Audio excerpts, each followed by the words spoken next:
నమస్కారం దుర్గాకుమార్ గారు. నమస్కారం సుధాకర్ గారు, మన వీక్షకులకు కూడా నమస్కారం.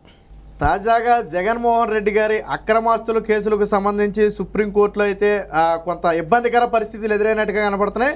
రఘురామకృష్ణరాజు గారి పిటిషన్ల సందర్భంగా కోర్టు అయితే ఘాటుగా వ్యాఖ్యానించింది. అసలు ఎందుకు జాప్యం జరుగుతుంది, ముఖ్యమంత్రి అయితే ఎందుకు ఇంతకాలం సాగదీస్తున్నారు, సమాధానం చెప్పాలని చెప్పి సిబిఐనే డైరెక్ట్గా ప్రశ్నించిన పరిస్థితి. సో ఎన్నికల ముందు ఏదైనా మిరాకిల్ జరిగి జగన్మోహన్ రెడ్డి గారి అక్రమాస్తుల కేసుల్లో జైల్లోకి వెళ్ళే అవకాశం ఏదైనా ఉందంటారా? ఎన్నికల ముందు అద్భుతాలు ఏం జరగక్కర్లేదండి, ఎన్నికల తర్వాత కూడా అద్భుతాలు జరిగే అవకాశం ఉంది. ఎందుకంటే 4 వారాల లోపల సిబిఐని అఫిడవిట్ దాఖలు చేయమంది. ఇప్పుడు మీరు అన్నట్టు చట్టం ముందు అందరూ సమానులు అనే పరిస్థితి అక్కడ కనపడలా. ధర్మాసనానికి కూడా గౌరవ ధర్మాసనం justice Dipankar Datta and justice Sanjiv Khanna ధర్మాసనం ముందు విచారణకు వచ్చిందండి ఈ అంశం. ఇది యాక్చువల్గా అసలు రఘురామకృష్ణరాజు గారికి సంబంధించిన విషయం కూడా కాదు. కానీ ఒక సిబిఐ దర్యాప్తు అత్యున్నత దర్యాప్తు సంస్థ కూడా ఈ కేసు విషయంలో జగన్మోహన్ రెడ్డి గారి మీద వచ్చినటువంటి అవినీతి ఆరోపణలు, అక్రమ ఆర్జన కేసు దాదాపు 10 ఏళ్ల నుంచి సాగుతూ ఉంది. ఎక్కడికి కూడా ఒక ముందుకు అడుగు పడతలేదు.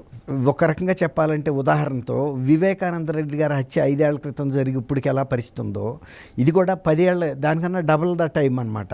ఇది దేశంలోనే అత్యంత ఎక్కువ అమౌంట్, అంటే ఎక్కువ నగదు లేకపోతే సొమ్ము ఇన్వాల్వ్ అయిన అవినీతి కేసు ఇది.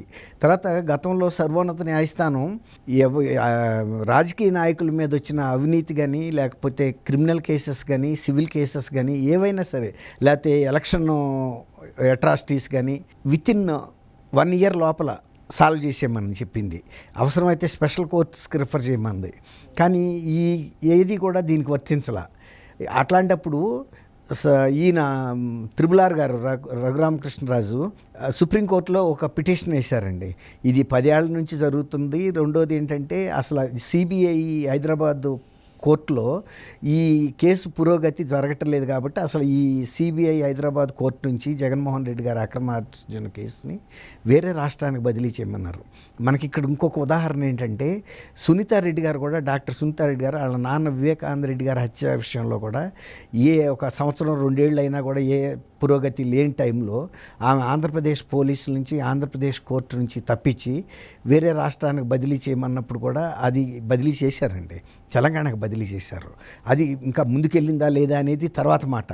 బదిలీ అయితే సర్వోన్నత న్యాయస్థానం అంగీకరించింది, చేసింది. ఇప్పుడు ఈయన కూడా ఇంకోటి అడిగాడు, ఏంటంటే బెయిల్ని కూడా రద్దు చేయమని కూడా అడిగాడు.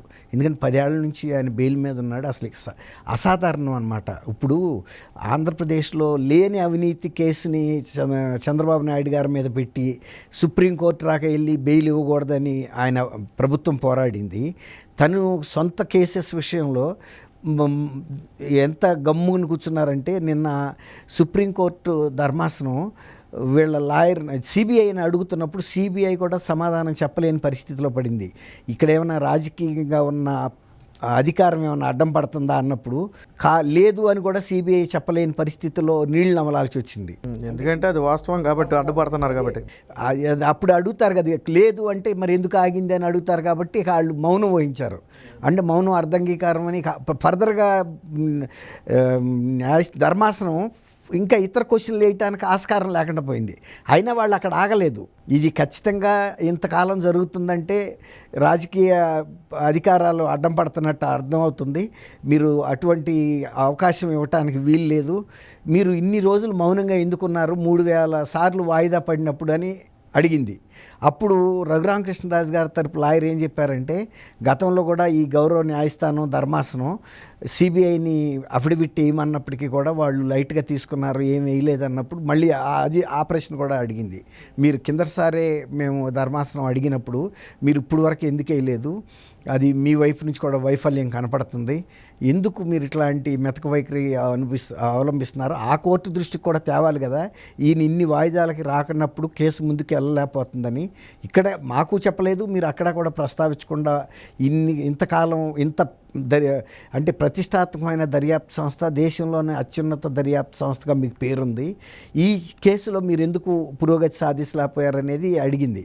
వెంటనే 4 వారాల లోపల మాకు జరిగిన విషయాలన్నీ కూడా ఎఫిడవిట్ రూపంలో చెప్పమంది. అప్పుడు ఎఫిడవిట్ రూపంలో చెప్పేటప్పుడు అబద్ధాలు ఫ్యాబ్రికేషన్ చేయడానికి వీలుండదని, ఓన్లీ ఫ్యాక్ట్స్ వరకే చెప్పాల్సి వస్తుంది. ఎందుకంటే మళ్ళీ వెరిఫికేషన్ చేస్తూ ఉంటారు. అప్పుడు వీళ్ళు నిన్న ఎలాంటి పరిస్థితి నోరు తెరిచారో అఫిడవిట్లో కూడా వేగ్గా చెప్పాల్సిందే తప్ప స్పష్టమైన కారణాలంటూ ఏం చెప్పలేదు. అలాంటప్పుడు ఒక్కోసారి ఈ కోర్టులో చాలా జాప్యం జరుగుతున్నది. అసలు ఈ రాష్ట్రాన్ని ఇంకొక రాష్ట్రానికి వేసినా కూడా ఆశ్చర్యం లేదు. అటు తమిళనాడుకో కర్ణాటకకో వేసినా కూడా రిఫర్ చేసిన. అలాగే ఇప్పుడు బెయిల్ పిటిషన్ ఈ ట్రాన్స్ఫర్ ఆఫ్ కేసెస్ని వేరే స్టేట్కి మార్చే విషయం కూడా కలిపి అడ్రస్ చేస్తానంది ఒకేసారి. అట్లాంటప్పుడు ఆగస్టు 5th వేసారండి. 5th వేసినప్పుడు ఈ 2 అంశాలని ఒకేసారి పరిశీలనలోకి తీసుకుంటారు. అసలు 10 సంవత్సరాల నుంచి వీళ్ళు అఫిడవిట్ బెయిల్ రద్దుకి ఎందుకు పిటిషన్ పెట్టలేదని కూడా అడిగి అప్పుడు పెట్టమంటారు కదా, మీరు పెట్టండి మేము ఇస్తాము, అడగకుండా ఇవ్వరు కదా. మీరు మా దృష్టికి ఎందుకు తేలేదు ఇన్ని సంవత్సరాల నుంచి? మీరు మీ ప్రధానమైన బాధ్యతే అది, కేసులను పరిశీలించడం. ఇలాంటి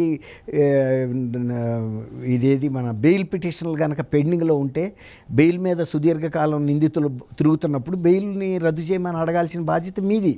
అంతేగాని న్యాయస్థానాలు ఎప్పుడు ఇలాంటివన్నీ కనిపెట్టి కూర్చోవు కదండి. ఎప్పుడైతే వీళ్ళు పిటిషన్ ఇస్తారో ఫలానా టైం నుంచి బెయిల్ మీద ఉన్నాడు, అందులో ముఖ్యమంత్రి, ఇప్పుడు ప్రతిపక్షంలో ఉన్న చంద్రబాబు నాయుడు గారే నేరస్తుల్ని ప్రభావితులు చేస్తాడని వీళ్ళు సుప్రీంకోర్టు వరకు వెళ్ళారు. ఆయన ఏం చేయగలుగుతాడు? ఫైళ్ళన్నీ ఆళ్ళ చేతిలో ఉన్నాయి, అధికారం అంతా ప్రభుత్వం చేతిలో ఉంది.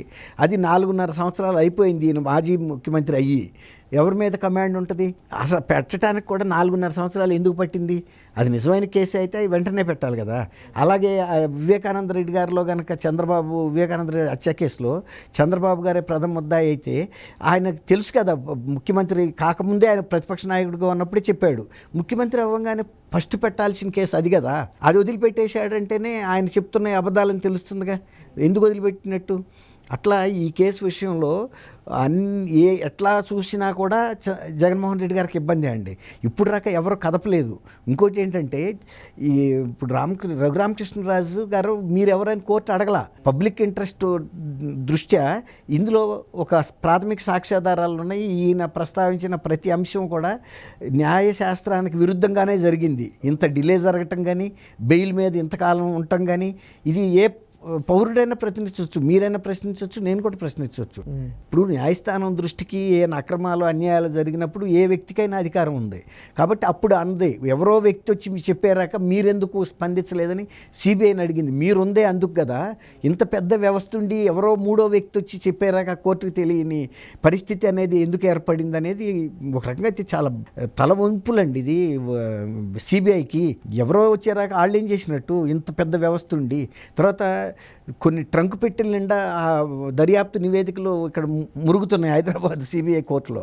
కాబట్టి ఈ ఆగస్టు 5th తీసుకున్నప్పుడు ఖచ్చితమైన డైరెక్షన్ ఇస్తుంది. మా పర్యవేక్షణలోనే ఈ దర్యాప్తు చేయమని అన్నా కూడా ఆశ్చర్యం లేదు. అది పరిస్థితి సుధాకర్ గారు.